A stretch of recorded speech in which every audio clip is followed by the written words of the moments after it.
अब मैं जनाब अकमल सुल्तानपुरी से गुजारिश करता हूँ कि वो आएँ और अपना कलाम पेश करें। अकमल साहब से गुजारिश है कि वो आएँ और अपना कलाम पेश करें। अस्सलाम वालेकुम। अकमल आप तमाम दोस्तों को सलाम अर्ज़ करता है और सुनील भाई बहुत ही अच्छी निज़ामत कर रहे हैं। मैं 10 बजे से ही सुन रहा हूँ इनको। भाई मेरे साथ मजबूरियाँ ये हैं कि कोई बहुत ही कम वक्त लूँगा और उसमें भी आप इस तरीके से मत करिए। मैं बस शायरी करने आया हूँ। बहैसियत जामिया मिल्लिया इस्लामी यूनिवर्सिटी का स्टूडेंट होने के नाते मुसलसल 2 दिनों की सफ़र के बाद मैं दिल्ली से यहाँ पहुँचा हूँ। आप लोगों से जुड़ने की कोशिश करूँगा और ये कमाल है कि एक जूनियर को एक सीनियर की जगह पे लाके खड़ा कर दिया गया। पढ़ रहा हूँ और ये समझ लीजिए मुशायरे का मख्ता ही बन चुका हूँ कि उसको अच्छी नहीं लगती है बुलंदी मेरी। आशुतोष भाई, ये programme one night in the name of brotherhood बहुत ही अच्छा प्रोग्राम है आपका। और मैं सोच रहा था कि क्या नाम है, मैं विधायक जी की मौजूदगी में पढ़ता, क्योंकि मैं जामिया मिल्लिया से एक मैसेज भी लेके आया था। कुछ दिनों पहले से आप देख रहे होंगे जेएनयू और जामिया को निशाना बनाया जा रहा है। और मेरा दोस्त भी कहता है, फैसल है दूरदर्शन में, every politician should be educated India then India will be successful. अब मगर मैं क्या करूं, मजबूरी है, वो भी चले गए। मैं आप ही लोगों को सुनाऊंगा कि उसको अच्छी नहीं लगती है बुलंदी मेरी, उसको शायद मेरी परवाज़ बहुत खलती है। उसको अच्छी नहीं लगती है बुलंदी मेरी, उसको शायद मेरी परवाज़ बहुत खलती है। जो मेरे सांस पे हर लम्हा थिरकता था कभी, अब उसी को मेरी आवाज़ बहुत खलती है, अब उसी को मेरी आवाज़ बहुत खलती है। 4 मिसरे और आपकी समातों के हवाले की याद करते हुए आंखों में नमी ढूंढेगा, याद करते हुए आंखों में नमी ढूंढेगा, मुझको मालूम है वो मुझ में कमी ढूंढेगा। याद करते हुए आंखों में नमी ढूंढेगा, मुझको मालूम है वो मुझ में कमी ढूंढेगा। कामयाबी की हर एक सीढ़ी मुबारक हो उसे, कामयाबी की हर एक सीढ़ी मुबारक हो उसे। एक दिन उतरेगा नीचे तो जमीन ढूंढेगा, एक दिन उतरेगा नीचे तो जमीन ढूंढेगा। अस्सलाम वालेकुम।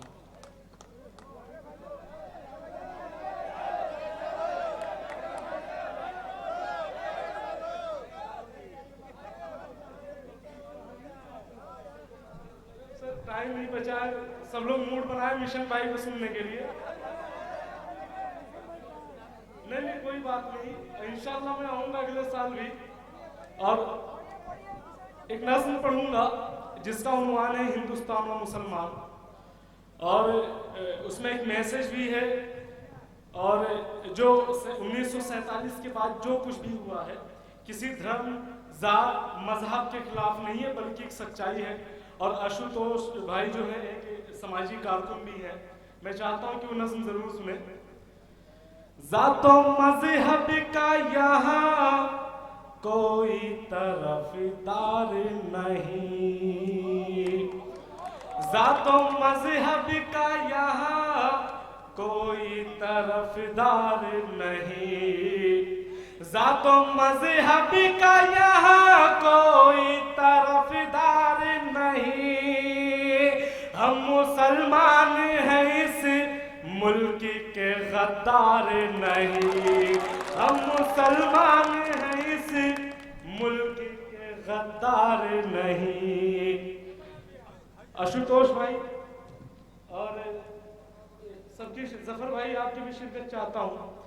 आपका नाम काफ़ी सुना था, बस आपके बारे में सिर्फ इतना कह सकता हूँ कि मोहब्बत और वफादारी की हर तरतीब जिंदा है, जो रोतों को हंसा दे वो अभी तरकीब जिंदा है।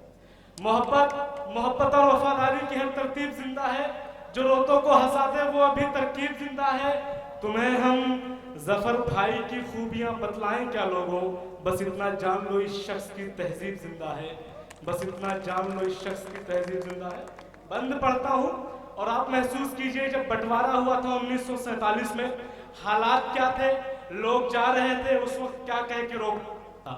मौलाना अबुल कलाम आज़ाद ने जामा मस्जिद की सीढ़ियों पर चढ़ के कहा था, मैं नहीं कह रहा हूँ, हिस्ट्री में लिखा हुआ है।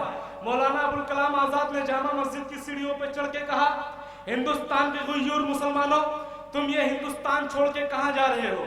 अगर तुम यहां से चले गए तो तुम्हारे बाप दादाओं ने जो यहाँ पे जायदादें छोड़ी हैं, जो मीरासें छोड़ी हैं, जो इबादत गाहें छोड़ी हैं, जो पनाह गाहें छोड़ी हैं, उनकी रखवाली कौन करेगा? पढ़ रहा हूं। नाम जब आया तिरंगे का तो इज्जत की है, आज जब आई है मंदिर पे हिफाजत की है। नाम जब आया तिरंगे का तो इज्जत की है, आज जब आई है मंदिर पे हिफाजत की है। हमको इस मुल्क का गद्दार बताने वालों, हमने बंटवारे में अपनों से बगावत की है। हमने बंटवारे में अपनों से बगावत की है। आज इल्जाम है हम पे कि वफादार नहीं, हम मुसलमान हैं इस मुल्क के गद्दार नहीं।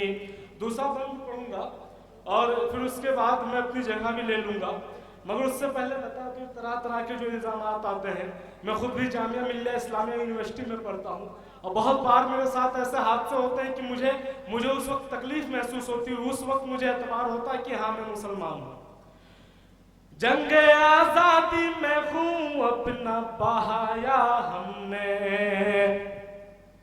सर पे बांधा था कफन माँ को रुलाया हमने। सब लोगों की शिरकत चाहता हूँ। ये जो 100 लोग यहाँ पे बैठे हैं, 100-150, मुझे 1000 लोगों के बराबर महसूस होते हैं। बस आप जाग जाए। जंग आजादी में खून अपना बहाया हमने, सर पे बांधा था कफन माँ को रुलाया हमने। मुल्क की मिट्टी पे करते हैं जो दावा वो सुने, अपने बच्चों के भी लाशों को उठाया हमने। अपने बच्चों के भी लाशों को उठाया हमने। छू के देखो हमें, हम फूल हैं तलवार नहीं, हम मुसलमान हैं मुल्क के गद्दार नहीं। आखिरी बंद है, फिर मैं अपनी जगह ले लूंगा, मगर उससे पहले बता दूं हुकूमत किसने की थी, कितने दिनों तक की थी और किस तरीके से इस वतन को निखार के रखा था। पढ़ रहा हूं। जिस तरह मिटे खुद को मिटा कर देखो, आशुतोष भाई, जिस तरह हम हैं मिटे खुद को मिटा कर देखो, जहां थैली पे लिए सर को कटा कर देखो। जिस तरह हम हैं मिटे खुद को मिटा कर देखो, जहां थैली पे लिए सर को कटा कर देखो। 865 बरस हमने हुकूमत की है। भाई मैं आपको बता दूं, 20 अप्रैल 1999 को वाशिंगटन में एक नाटो कॉन्फ्रेंस होता है, जिसमें खुले लफ्जों में कहा जाता है to confront issues beyond their borders protection terrorism and weapons of mass destruction. कि खुले लफ्जों में कहा जाता है कि इस्लाम जो है वो एक टेररिस्ट है और वो आतंकवाद की तालीम देता है। मगर मैं आपने हिस्ट्री भी पढ़ा होगा, मैं आपको बता दूं कि मुसलमान ही वो है। हिंदुस्तान की आप हिस्ट्री उठा के देखिए, हिंदुस्तान में सती का रिवाज आम था। हिंदू मुफक्किरों का ख्याल था कि जब शोहर मर जाए तो औरत को उसके साथ जला दिया जाए। हिंदुस्तान में सती का रिवाज आम था। हिंदू मुफक्किरों का ख्याल था औरत किसकी बेटी है?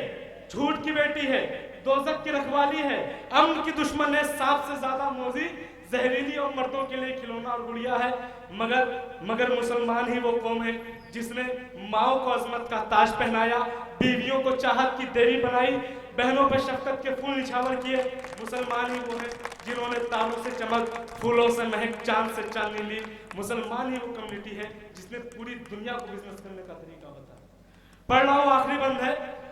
जिस तरह हम हैं मिटे खुद को मिटा कर देखो, जहां थैली पे लिए सर को कटा कर देखो, जिस तरह हम हैं मिटे खुद को मिटा कर देखो, जहां थैली पे लिए सर को कटा कर देखो। 865 बरस हमने हुकूमत की है, जाओ इस मुल्क का इतिहास उठा कर देखो, जाओ इस मुल्क का इतिहास उठा कर देखो। कौन कहता है कि इस देश के हकदार नहीं, हम मुसलमान हैं इस मुल्क के गद्दार नहीं। अस्सलाम वालेकुम।